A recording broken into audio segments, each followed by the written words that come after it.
வந்து நம்ம அடி உரமாக இந்த மாதிரி சீசன் கிடைக்கிற இந்த பனம்பழத்தோட வேஸ்ட் இருக்கும்ல, நுங்கோட வேஸ்ட்டு, இது சீக்கிரமாக வந்து மக்கிரும். இதை வந்து அடி உரமாக நம்ம பயன்படுத்திட்டோம். மிச்சம் இருக்க பாதிக்கு வந்து இந்த மாதிரி பல்லதானிய விதைகள் விதைச்சி அதை வந்து மடக்கி யூஸ் பண்ணிக்கிறோம்.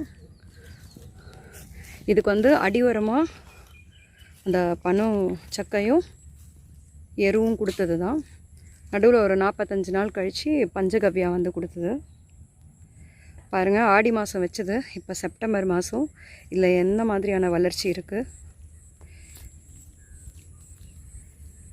பூசணி, சுரை, அவரை, மொச்சை, சிறகவரை, பீன்ஸ், டபுள் பீன்ஸ், பீர்க்கன், காராமணி, பாகல், இந்த மாதிரி வீட்டுக்கு சுரைக்காய், இந்த மாதிரி வீட்டுக்கு தேவையான பல காய்கறிகளை வந்து இங்கே நம்ம நடவு செஞ்சுருக்கோம். இதோட வளர்ச்சியை வந்து வரும் வீடியோவில் வந்து நம்ம அடுத்தடுத்த பதிவாக வந்து பார்க்கலாம். இது வந்து இக்காமா, அடியில் இருக்க கிழங்கு வந்து உணவாக எடுத்துப்பாங்க.